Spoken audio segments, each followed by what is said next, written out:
Hello, everybody, and welcome back to another great episode of the Latin Teacher Podcast. The Gray Fox Latin Teacher Podcast, that is. I'm Kostas, and I'm back again with Andrew. Howdy, Andrew. Hey, yeah, the Gray Fox one is my favorite Latin Teacher podcast. Yeah, as opposed to all the others, right?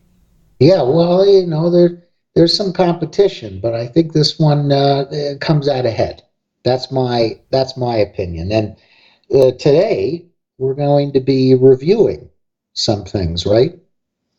Yeah, so this is a bit of an eclectic show today. We're kind of at the end of October here, and Halloween is upon us in a couple of days from the time that we're recording this. And I always used to love to get all different kinds of candy when I go around trick-or-treating, so we thought maybe this would be a little bit of a grab bag week for us, and we'd talk about some different things dealing with Latin literature and cinema, and give some reviews on some stuff. Now, I will just say at the top of things here, admittedly, this is something that I don't have a ton of knowledge about some of these things and a ton of depth, so I'm going to draw a little more on you today, Andrew, I think, because you are an avid film buff. Well, I think, and I want everybody to know that we discussed this before we recorded the podcast. I think there's some things I know a bit more about and some things you know a bit more about. I think we'll be able to put it all together into, a really good bunch of reviews. And, I think there are a lot of Latin teachers out there who are looking for ideas. Number one, ideas for ways that they can get their students excited about the subject of Latin. And these may just be, or Roman history. And these may be things that are in English, but just get students interested in the topic. And then also things that are actually in Latin and may give the students a lot of good practice, actual practice, but are maybe fun things, a little bit different from the Latin that they usually do. Yeah, and just to harken back a little bit to what we were talking about in the last episode with our own upbringings and all, I remember when I was in high school that we would get to see movies occasionally, Roman-themed movies, and I always found that interesting. And I remember there was one, and the title of it escapes me now, but it had Esther Williams in it. And a lot of you younger folks won't know who Esther Williams was, but she was an actress back in the 1950s who was also a great swimmer. And she was in one of those movies. And aside from being a stunningly beautiful woman, which is enough to capture anyone's attention at the age I was at that time, and well, I mean, you don't have to have been a young man to have been captured by her beauty. The entire mystique of what was being presented on the screen was just really interesting to me, to see all of those things from ancient Rome portrayed on the screen and kind of brought to life. So I remember that, and there were other movies we saw too. I remember seeing a film adaptation of A Funny Thing Happened on the Way to the Forum, which was interesting too. So lots of stuff like that helped to keep us interested as high school students. Right, yeah. I enjoyed A Funny Thing Happened on the Way to the Forum quite a bit. Gives you maybe a certain side of Latin literature there. Maybe not Virgil or Caesar, but some other authors, more humorous authors.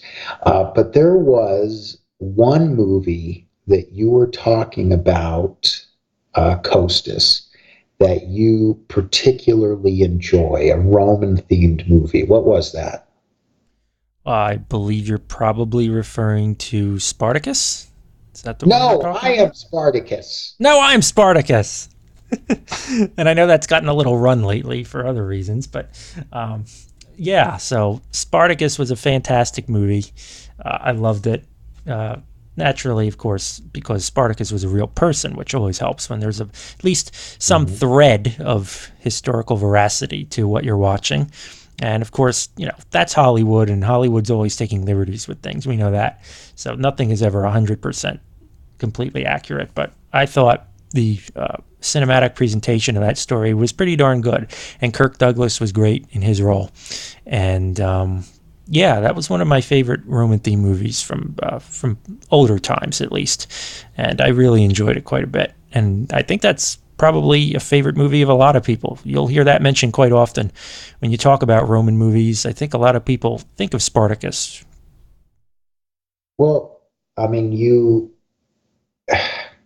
if we asked ourselves, how many people would have ever heard of Spartacus without that movie? I don't think it would be that many people. Right. So whether or not the movie was perfectly historically accurate, and I'm certain it was not perfectly historically accurate, still, people know who Spartacus is because of that movie, and they know that there was a slave revolt led by Spartacus because of that movie. And that's the sort of thing that can get a classic student started, get a student interested in this subject. And I think that's extremely positive. Now, we were also talking about a more recent movie that had a Roman theme and was very popular, and that was Gladiator. What did you think about that one, Kostas? So I never had the privilege of actually seeing the entire movie. You haven't seen it?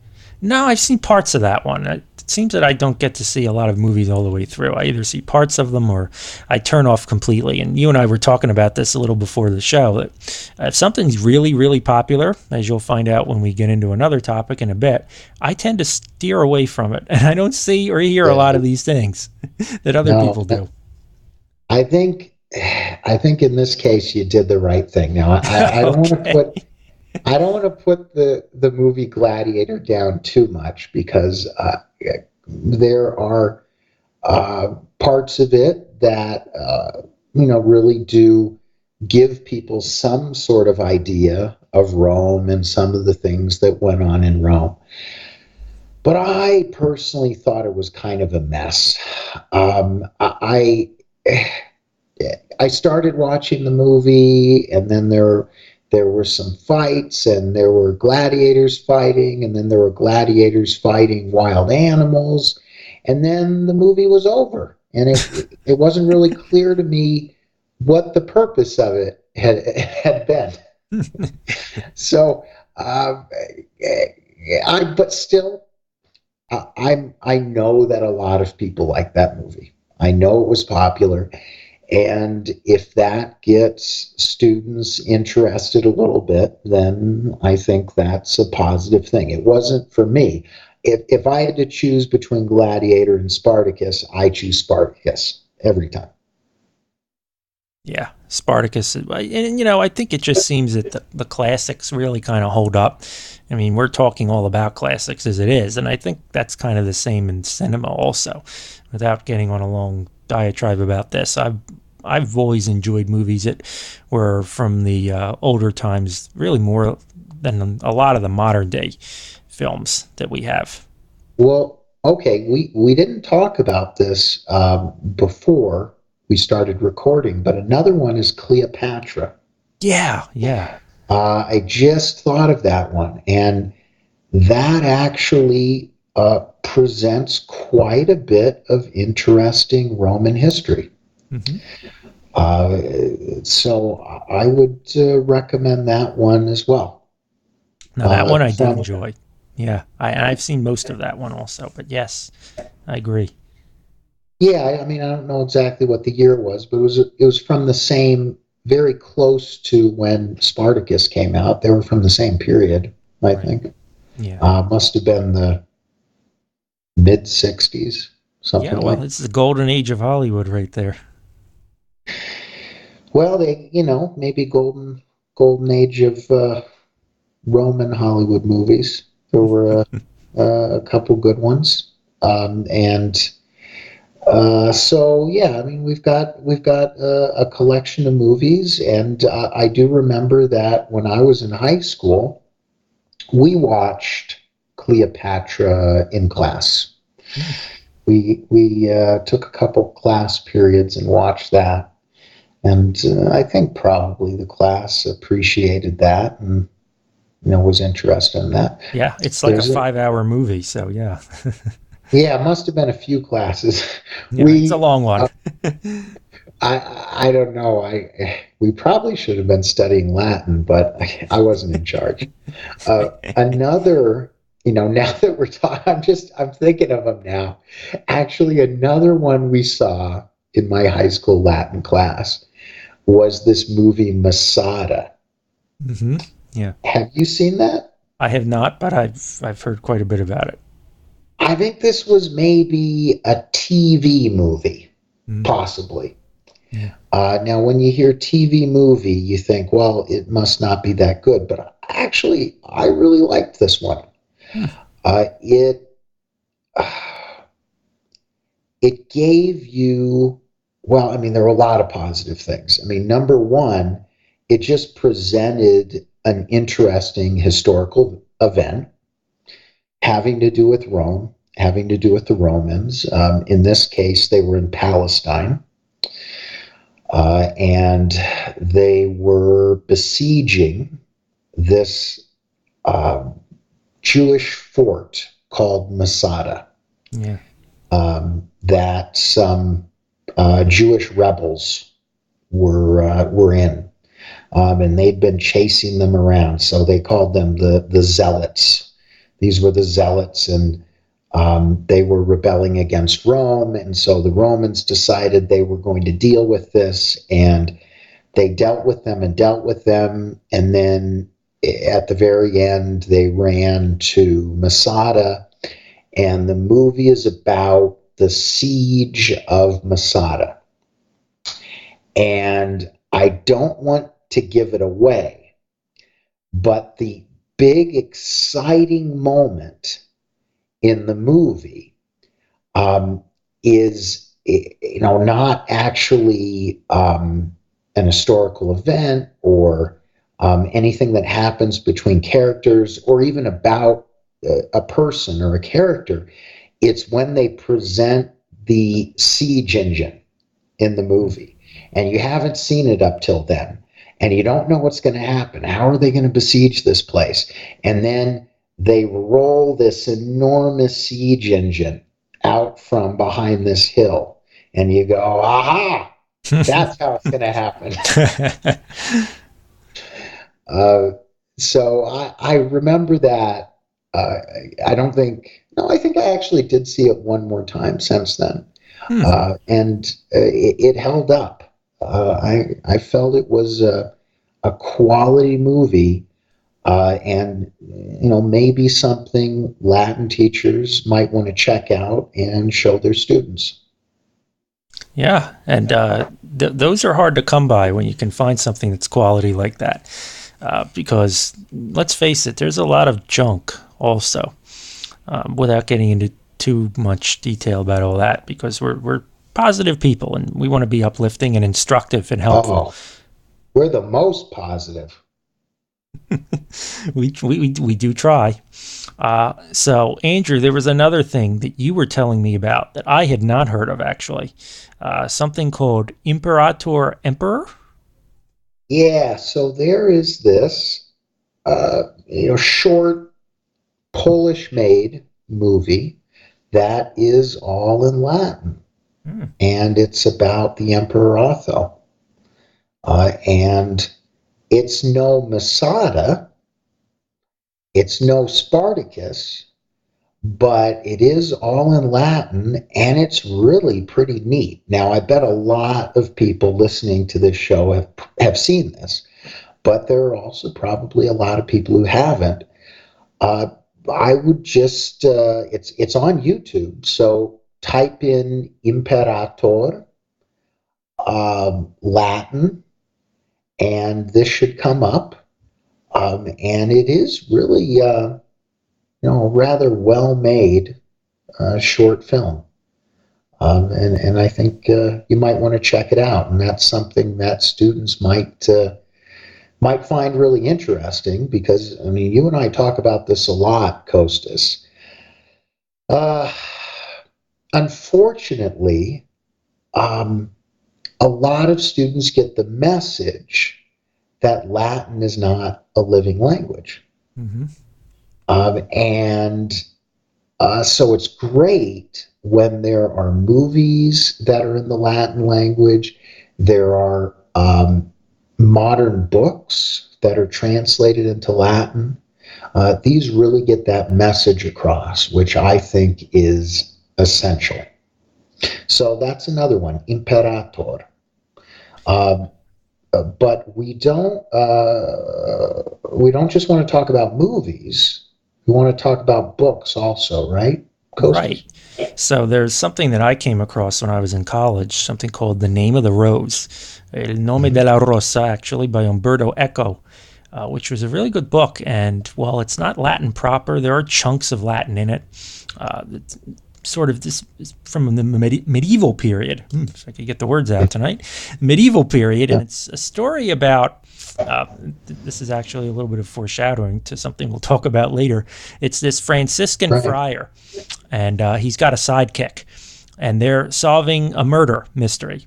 And they go around and they try to solve this crime, and they run into all these different things. And there's some stuff from the Book of Revelation, from the Bible, and there's all these medieval Latin quotes and blocks of Latin that Mm-hmm. they run into that are part of the mystery. And not only was it a book, but I also saw the film version. They adapted it into a film where Sean Connery was the protagonist and his sidekick was played by Christian Slater. So that was a lot of fun. And I thought it was a pretty good book. It was interesting, and it was an interesting mystery, and the movie held up well compared to the book, I thought, as well. And this is a detective story, Mm-hmm. so it probably keeps the reader's interest and the viewer's interest, and that might be a really good choice. If you are looking to get students more interested in Latin. Um, yeah, so I have not actually read that book or seen the movie, but now I think I'm going to have to, Yeah. because it just sounds really good. Yeah, you should definitely check that out. And something else too that we'd be remiss if we didn't talk about was the ever popular I Claudius, Oh, which I love my, that. my Yeah. recollection of I Claudius, just from watching it, was I would laugh a lot when I would see it, and sure that wasn't the main intent, but I just recall finding a lot of humor in that. Uh, what did you think of it, Andrew? Well, so I have read the book, and I've also seen the series. Mhm. I actually think I prefer the book. And it's because there's just so much detail in it. And obviously, when you turn a book into a TV series or a movie, a lot of that detail gets lost. But I mean, I still think the series is worth watching, but I think the book is even better because there are just so many references, so many allusions to different Latin authors, historians, poets, playwrights. Uh, Robert Graves, who wrote the book, and he is a wonderful writer who also wrote the very popular Greek myths, which I would say people should check out as well. But this was a tremendous accomplishment of his, because I don't think I have ever seen Roman history made so easy.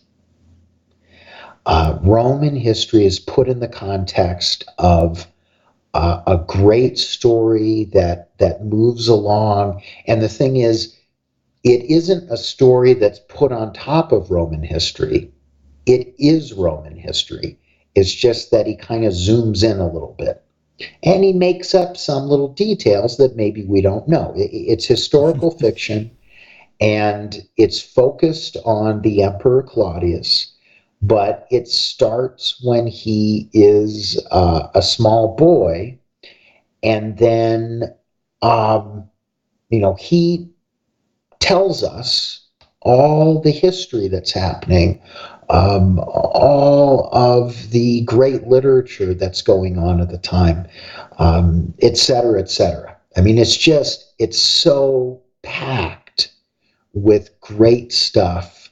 If you haven't read it, you got to read it. And then also the TV series, which I believe is on YouTube. Mm-hmm. I think I remember seeing that there fairly recently. Now, maybe it's not still there, but it was not that long ago. So, I mean, of everything we've talked about so far, this is something that I think you've got to read, you've got to see. This is an absolute must see. Yeah, I actually remember binge watching that in college. One of my professors, we had this really big viewing party. We watched like all these episodes back to back to back one Friday night, I think it was, and we just had lots of fun with it. So that's the thing that I remember most about I Claudius. Not having read the book, but having watched the episodes. So yeah, that was definitely fun and interesting. Yeah, and Okay. there was a sequel to I Claudius, Claudius the God. Not as good. Not I have quite. to No. tell you, the sequel was not as good. The original I Claudius was just perfection, and he didn't really make that happen in the same way with Claudius the God, I thought. It's tough to improve on perfection. Yeah, I agree. Okay, and so there's one other thing that I wanted to mention also here in this category that's a bit of a departure from some of the other things that we've been talking about recently, and that would be the movie The Passion of the Christ. Now, there's a Mm. lot going on in that movie, obviously, and for me, this is my favorite movie of all time. Now, let me clarify something when I say favorite movie. Favorite, not in the sense of, oh boy, I can't wait to watch that. I enjoy watching it so much, but favorite in the sense of I have found that that movie is the most well done and well executed film that I think I have ever seen in many different respects. And I can come at it from different angles when I tell you this. So, first, as a Christian, it had a great, profound impact on me just watching it from that aspect.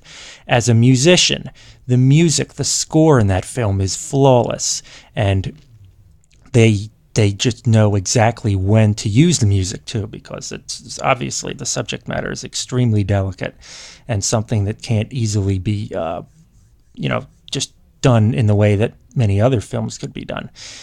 But the great thing about that film in terms of Latin is that most of the movie is done in Latin with English subtitles. Now, there's some Aramaic, of course, as well, but there's an awful lot of Latin spoken with the Italian pronunciation, which, of course, Andrew, you and I love. That, I mean, we love that.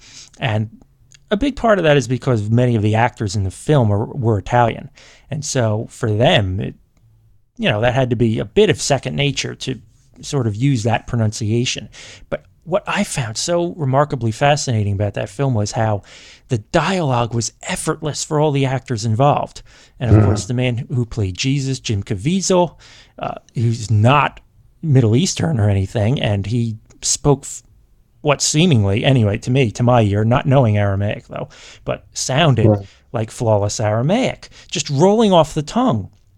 And these other actors, many of which, as I said, who were Italian, some of which actually were Eastern Europeans. There were a lot of Hungarians in that film also, speaking what sounded like perfect Latin with this Italian pronunciation.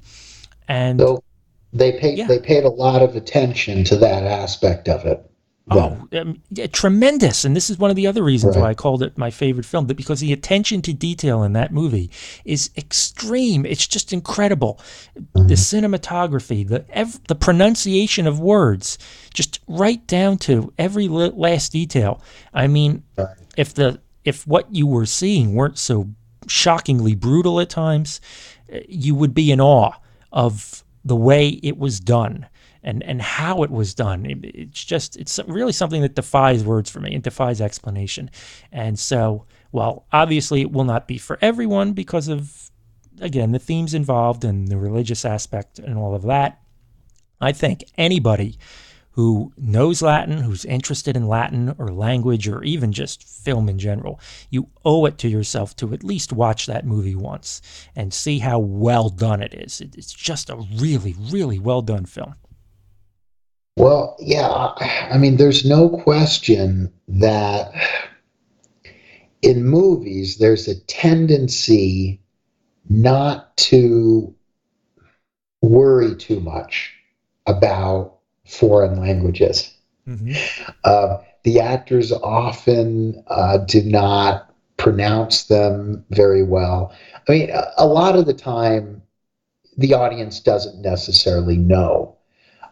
So, for instance, I mean, if I'm watching a British TV show, they may have somebody playing an American on there. and it, the accent obviously sounds awful to me, but may sound fine to the British audience. And obviously, if it's going the other direction, a British accent might sound fine to me. That a non-authentic one that doesn't sound fine to them. But yeah, this is a something that I think is ignored in movies, and there's a reason it's ignored. It's because people just don't seem to care about language that much. Mm-hmm. Especially in the English-speaking world. So they just, they figure, that's close enough, that's fine. But I don't think it's fine. Oh, and this is kind of another thing that bothered me. And again, it kind of goes back to these films about ancient times or even biblical type films. And I remember always asking my parents when I would watch these as I was young, I would say, why does everybody have a British accent? Right, from movies of this period. Well, yeah, there will often be a mixture of British and Americans in those movies. Right. But I mean, why not? I mean, if they're not going to talk in Latin, then whatever. Yeah, it just didn't make any sense to me. And then when I saw this film, I thought, wow, they actually cared enough to get it that minute, right down to, the proper dialects of things. So right. It's just a total departure from what you would expect. Yeah, really. Well, that's, I think in general, there's a feeling among the people who produce these movies that the audience can't handle too much, that you gotta, give them something that's easy for them to consume. But, I think that a lot of the best things aren't so easy to consume. They take a little bit of work, and I think this is a good segue into some other stuff we were talking about that's actually in Latin. Yeah, before we do that, let's take a really quick break. And then, as you said, Andrew, when we come back, we'll talk about some pre-existing things that have been translated into Latin on the literary side. So we'll be right back. Thanks so much for listening to the Gray Fox Latin Teachers podcast. I'd like to talk for a minute about why you should refer your students to Gray Fox Tutors. First of all, flexibility. Our tutors and teachers are located in multiple time zones, and all tutoring is done online. So there will always be a tutor available at the time you need. Number 2, reliability. Gray Fox and Carmenta Tutors have been in operation since 2008, employing dozens of tutors and teachers. We will not suddenly cancel tutoring sessions because our own midterms are coming. And 3, we're the best of the best. Carmenta Online only hires the best teachers and tutors, and only the best and most experienced of these are promoted to the Gray Fox division. Okay, we're back, and before the break we said we'd be transitioning now into talking about some literary works that already exist that have been put into Latin. And first up on that list would be the inimitable Harry Potter, or in Latin, Arius Potter. And Andrew, you said you've read one of these. I think it was the Philosopher's Stone, Philosophy Lapis. Yeah, Philosophy Lapis. That's right. I have read this. And I want to say, first of all, that I am not a big Harry Potter fan. In fact, Nor this am is I. the only. Yeah, I mean, I'm not putting anybody down. I'm No, just but saying. like we said before, or I said, and you sort of agreed with me, I think, if something is extremely popular, I tend not to be really interested in it. Well, I mean, but the thing is, a lot of kids have read these books. A Right. lot of kids have liked them a lot, and I think it is a great idea to translate it into Latin. Because that is a good way to get kids to read Latin. I mean, you can. I mean, not just because it's something they know and something they've liked in English, but also because it's just more manageable for students. And there isn't enough stuff to read that's manageable. I really believe that quantity of reading is important, and that the approach you normally see where students are thrown into reading and translating very difficult Latin texts, I don't agree with that. Hmm. I think students should start off with much easier texts, and they should read a lot. I think a student should be reading 10 or more pages a night. There's no reason why that can't happen if the text is manageable. Now, I want to say that the Latin in this translation is certainly manageable when you compare it to a lot of different Latin authors. But at the same time, it includes a lot of different grammar, and some of it kind of advanced.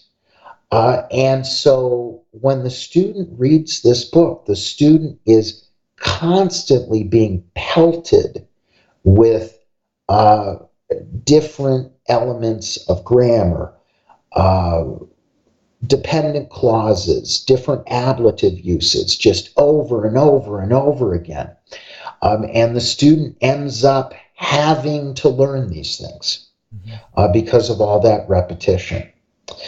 Now, I actually assigned students reading out of this book, and when I did it, I told them that they needed to read it for a certain length of time.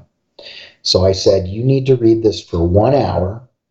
And I also told them that they were only allowed to look up one word per page. And the reason I did that was that I wanted them to learn the vocabulary from context rather than looking it up in dictionaries. Because when you do that, whether it's reading or it's conversation, vocabulary not only gets learned more quickly, but it stays. When you look the words up in the dictionary, you look it up, you know it for a second, then it's gone. You have to look it up 100 more times after that. And it never gets learned. But I would recommend this book to teachers who have students who have gotten past the basic level. In fact, I would say that the students need to have completed an introductory Latin text. They have to know all of the basic grammar before they jump into this. Otherwise, it's going to be too difficult for them. But once they're at that stage, I think it's a great exercise reading this book. So I would say people should check that out. And there's also a second one. So the second Harry Potter book in the series was translated into Latin as well. I haven't read the second one, but I assume it's a lot like the first one. Yeah, that's the Chamber of Secrets, or the Camera Secretorum. I believe. Yes, that's the one you're referring to. But that's good to hear. That's good, because I know, as you said, that's popular with a lot of people, and anything that will help with grammar and vocabulary is a big plus when you're teaching Latin. And also anything that makes it live. So when you take a modern work like this and you translate it into Latin, Latin is suddenly relevant. It's suddenly, something that books are being written in, or they're at least being translated into modern books. And, I think that is a very positive message to send to students. But there are some other books that are also, I think, pretty well known among Latin teachers, and maybe, I think, well loved by a lot of them. One is Winnie the Pooh in Latin, Winnie ile Pooh. Which I always find interesting now. Of course, you spend all this time when you're teaching your students. There's no definite article equivalent in Latin, and you have to make use of one for the title of that book. Right. Well, yes. So I'm sure there have been lots of arguments about that title over the years. Well, I mean, it's fine. Obviously, that's where the Romance word comes from. So they used it that way in the vulgar speech, so it's good enough. It's fine with me, and I think it's a very enjoyable read. Obviously, again, it's wonderful to take a classic like this and translate it into Latin. I think when readers are already familiar with something like this, and then they see it in Latin, it's a really good way to get students excited about Latin. Mm-hmm. And another book is The Little Prince in Latin. That is Regulus, right. Which I also thought was, really cool. And I would highly recommend that one. And then there are actually others as well. There's, I remember seeing The Cat in the Hat in Latin also. Yes. Which is, maybe a book for a slightly younger demographic, for the, the first grader learning Latin. Yeah.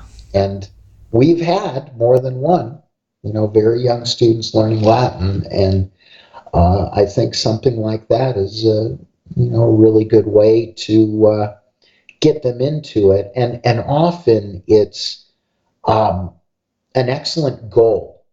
So if you can tell the student, you're going to be reading The Cat in the Hat in Latin, or you're going to be reading Winnie the Pooh in Latin after you've learned a bit, then, that's something they can get excited about.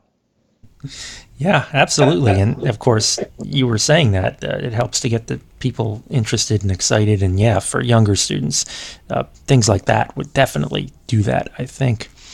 But Andrew, I know that you're really excited to tell our audience about something new that we're offering here at Gray Fox Tutors, and something that actually fits quite well into the topic that we're talking about here today. So please tell our audience. We're done with the regular part of the podcast. We're now entering the shameless pitch part of the podcast. But we have been working on a series of Roman detective stories starring our character Glaucus and Andre Bastos Gugel. Mm-hmm. Whom you've met already if you've heard a few episodes back when we interviewed him. Right, he was on the show. He is writing these stories, and I'm the editor. So we actually talk a lot, and we kind of create the stories together. Although he's the main person on this. We have the first story out, and we're going to be putting one out each month. As I said, it is about this guy Glaucus, who is a Roman. He lives in Rome. He is a philologist, and so he knows a lot about different languages that were around at the time. And he ends up solving a mystery in each story. He often uses his special philological skills to solve the mystery. And at the same time, the person reading the story gets to learn a lot about Rome, what was happening in terms of history at that point. And the stories start in 50 BC, and we plan on having Glaucus live to a ripe old age so that he can actually span a really nice portion of Roman history. And people reading the stories then will, as in something like The Name of the Rose, enjoy the detective story, but at the same time learn about Rome. I think they're going to be really popular. We'll see how it goes, but the first story is great. Really a fun read. And they're about, 6 pages each, so not super long. And a great way, just like this other stuff we've been talking about, a great way to get students excited about the subject, and also a good way to teach them some things about Roman history and Roman culture. Yeah, and if this sounds interesting to you out there, Andrew, where can they go to find these stories? Well, the archives, the Gray Fox archives, where we have everything.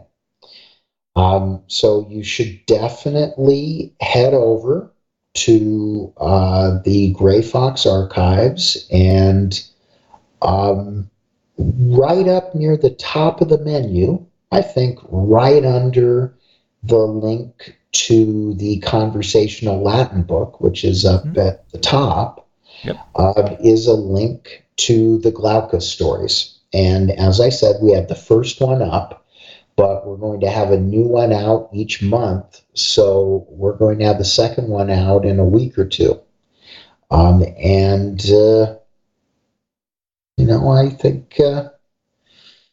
think you'll want to give it a look. I think so too, and we're really excited about it, and we're happy to share that with you, our audience, and we invite you to keep up with those because, as Andrew said, we'll be coming out with new ones every month. So we're looking forward to that. And now that we've shamelessly plugged ourselves, I think we've just about come to the end of our show for today. Yeah. I had some shame, but no more. No shame. It's gone now. Yeah. All right, so why don't I just pour it on a little bit more while we're at it here, and I'll say to everybody out there, if you like what you've heard here today, and if you haven't, well, you can do it. You can do this anyway. Why not? Please subscribe to our podcast. You can. If you hate us, you can just subscribe and listen and make fun of us. Exactly. We'll never know. That's okay. And Andrew was talking about the Gray Fox archives, so we invite you to head over there to our website. It's greyfoxtutors.com, and that's Gray spelled with an E, so greyfoxtutors.com. And archives.greyfoxtutors.com has all of these Latin language resources for you, the teacher, to help you in your classes with your students. We have many different things there: noun visual vocab sheets, declension and conjugation paradigms, maps, all sorts of different things. We have our conversation textbook there, information on our conversation class for teachers, and now, of course, the aforementioned stories featuring the Roman detective Glaucus, penned by our very own Andre Bastos and edited by Andrew. So we invite you to check those out. If you have any questions or comments that you'd like to leave us, you may do so by sending them to podcast@grayfoxtutors.com, podcast@grayfoxtutors.com, and we always love hearing from you. And if you're watching or listening to us on YouTube, we ask you to please click the subscribe button and then the little bell so that you will always get a notification as soon as we get a new podcast episode up. That's going to just about do it for today, I think. So, Andrew, we really enjoyed this episode and talking to you about all these different things today. Yeah, this brought back a whole lot of great memories. Absolutely. Okay, so that'll do it for today. And until next time, we'll catch you on the next episode of the Gray Fox Latin Teacher Podcast. So long, everybody.